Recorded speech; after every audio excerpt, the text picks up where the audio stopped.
नमस्कार दोस्तों, कैसे हैं आप।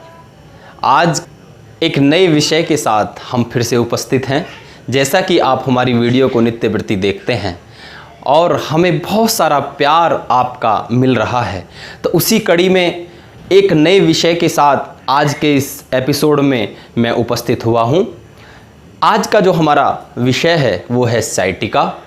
साइटिका का दर्द, साइटिका का पेन जो होता है वो इस प्रकार का पेन होता है जिसके हो जाने से व्यक्ति ना चल पाता है, ना दौड़ पाता है। जब बैठ जाता है तो उठने में बड़ी परेशानी होती है। तो साइटिका दर्द वास्तव में है क्या और साइटिका का कारण क्या है, ये मैं आपको बताने का प्रयास करूंगा। तो मित्रों, मैं साइटिका नर्व के विषय में आपको जानकारी देता हूं। जो हमारा लंबर का रीजन है और हमारे रीढ़ की हड्डी के अंदर लंबर का जो रीजन है वो सबसे ज़्यादा मूव कराया जाता है और सबसे ज़्यादा लचीला होता है। उसी से हम उठते हैं, उसी से हम बैठते हैं, उसका बहुत बड़ा रोल हमारे शरीर के अंदर होता है। वहीं पर हम जब देखते हैं, वहीं से एक नर्व साइटिका हमारी रीढ़ की हड्डी से नीचे से और हिप के साइड से होती हुई नीचे पैर में पंजे तक वो नर्व चली जाती है। अब कई बार दर्द होता है, व्यक्ति पूछता है कि शास्त्री जी मुझे ये दर्द हो रहा है, समझ नहीं आ रहा है किस प्रकार का ये दर्द है। तो उसमें कई बार आप डॉक्टर के पास जाते हो तो डॉक्टर उसको एक्सरे या एमआरआई करने के पश्चात पता चलता है कि आपको साइटिका हुआ है। आपके L3 में L4 L5 वगैरह के अंदर आपकी डिस्क बल्जिंग हो गई है। आप उसकी वजह से आपकी जो ये साइटिका नर्व है वो नर्व दब गई है और उस दब जाने से ब्लड का सर्कुलेशन प्रॉपर नहीं हो रहा है और ऑक्सीजन प्रॉपर मात्रा में उसको नहीं मिल रही है, जिसकी वजह से ये दर्द आपको हो रहा है। दूसरा इसका एक बड़ा कारण है नस की कमजोरी। हमारे शरीर के अंदर किसी भी पार्ट में, किसी भी जगह पर अगर कोई भी नस कमजोर हो जाती है, वहीं पर दर्द प्रारंभ हो जाता है। देखिए, साइटिका नर्व का एक दूसरा बड़ा कारण है वात, वायु का बढ़ जाना। अगर हमारे शरीर में वात बढ़ गया है, वायु बढ़ गई है, तो उसकी वजह से ये नस कमजोर हो जाती है। और वायु कैसे बढ़ती है, वात हम कैसे बढ़ती है, वो हमारे खाने के ऊपर डिपेंड करता है। अगर हम बादी वाली चीज़ें, वात वाली चीज़ें हम अगर खाएंगे तो निश्चित रूप से ये दर्द आपको अधिक महसूस होगा। इसी के साथ में आप अगर उसमें कई बार इसका कारण ये होता है कि चोट लग जाती है, इंजरी हो जाती है। और उसका एक और बड़ा कारण है मोटापा। हम हर एक रोग में जब भी कोई शरीर में दर्द होता है, कोई भी पेन होता है, ज्वाइंट्स में हो या हमारी किसी भी मसल्स में हो, बोन्स में हो, तो हम देखते हैं कि उसका एक बड़ा कारण मोटापा है। और जब शरीर मोटा हो जाता है तो उससे हमारे जो नसें हैं या बोन हैं या मसल्स हैं उसके ऊपर एक्स्ट्रा दबाव पड़ता है। तो हमें अपने वजन को भी कम करना है और एक्सरसाइज भाई बहुत आवश्यक है। देखिए, अगर नसें फ्लेक्सिबल नहीं होंगी, नसें हमारी लचीली नहीं होंगी, मांसपेशियां लचीली नहीं होंगी, तो वो निश्चित रूप से ब्लड सर्कुलेशन में प्रॉब्लम आएगी और जितना भी बॉडी के अंदर लिक्विड है उसको चलने में प्रॉब्लम आएगी। आप इसको इस प्रकार से समझ सकते हैं। आपने एक प्लास्टिक का पाइप देखा होगा, उस पाइप को आप देखते हैं कि सर्दियों में वो पाइप अकड़ जाता है और ऐसे अकड़ जाता है कि उसमें यदि आप पानी डालोगे, पानी उसमें चलाने की कोशिश करोगे तो पानी नहीं चलेगा।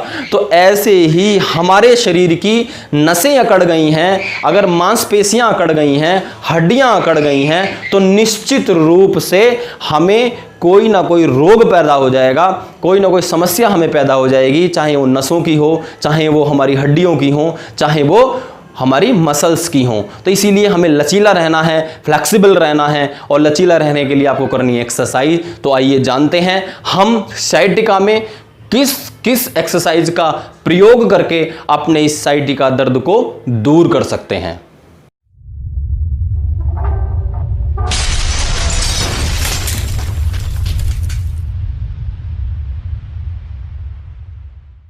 तो आइए हम मार्जरी आसन का अभ्यास इस समय आपको करके दिखा रहे हैं अपने घुटनों के ऊपर, और दोनों हाथों के ऊपर आप इस प्रकार से आ जाइए और यहाँ से सांस भरते हुए गर्दन को ऊपर उठाएं और कमर को नीचे। फिर सांस निकालते हुए कमर ऊपर जाएगी, गर्दन नीचे जाएगी। इस प्रकार से स्पाइन को पूरा मसाज कराना है, ऊपर और फिर नीचे, कमर ऊपर गर्दन नीचे। Inhale up, exhale down. ये अभ्यास आपको लगभग 5 से 7 बार तक नियमित करना है। साथ ही साथ आपको इसमें एक आसन और करना है। उसको आप किस प्रकार से करेंगे देखें। अपने लेग को पीछे उठाइए और गर्दन को सामने, फिर वापस, फिर दूसरी लेग को पीछे उठाएं, फिर वापस, फिर आप वापस आ जाएं। तो इसको भी आपको 3-3 बार कम से कम इसका अभ्यास करना है। इसी के साथ में हम एक आसन और करेंगे। वज्रासन में आपको बैठना है।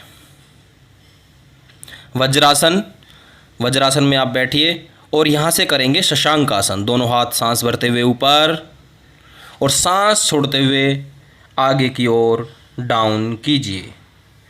ध्यान देना है कि आपकी जो चिन है, ठुड्डी है, वो नीचे लगेगी और पूरे शरीर को आगे डाउन कर देना है।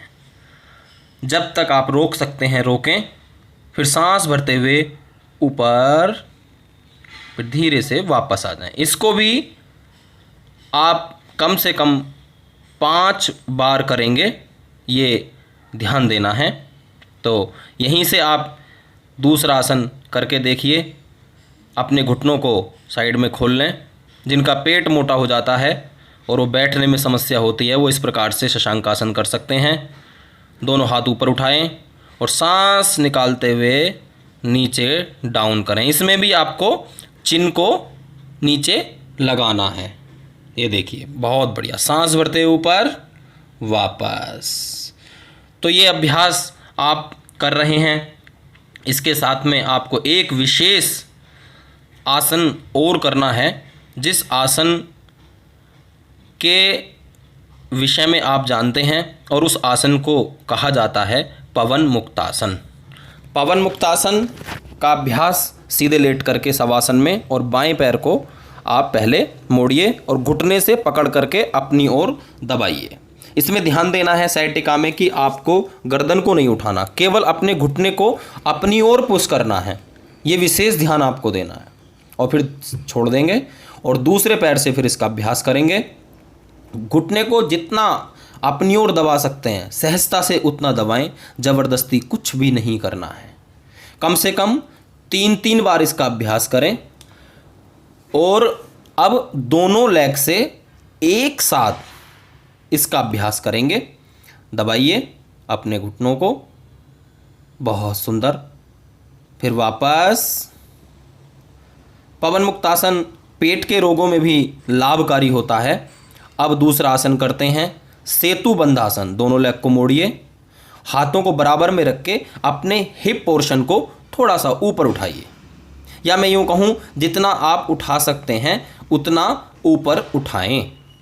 थोड़ी देर रोक करके रखें और फिर धीरे से सांस को छोड़ते हुए वापस आ जाएं। इसको भी आपको कम से कम 5 बार और अधिक से अधिक 10 बार नित्य करना है। तो ये आपने सेतुबंध आसन का अभ्यास किया। तो मित्रों, आप देख रहे थे ये आसन, कुछ एक्सरसाइज। तो ये आसन, इन आसनों के करने से जो ब्लड सर्कुलेशन प्रॉपर नसों में उस मांसपेशी पर प्रॉपर नहीं हो रहा है तो वो प्रॉपर हो जाएगा, और ऑक्सीजन की कमी हो गई है वो ऑक्सीजन भी पूरी हो जाएगी। तो आप इन आसनों को रेगुलर करिए, नित्य करिए, और इस वीडियो को आप अपने मित्रों के साथ, अपने दोस्तों के साथ, सखा के साथ, अपने परिवारीजनों के साथ, रिलेटिव्स के साथ आप शेयर कीजिए। इसी प्रकार से अपना आशीर्वाद हम मेरे ऊपर बना करके रखिए। तो इसी विचारों के साथ में मैं आज आपसे लेता हूं विदा। कल फिर किसी नए विषय पर आपसे पुनः से जुड़ूंगा। आज के लिए मेरा आप सभी को प्रणाम।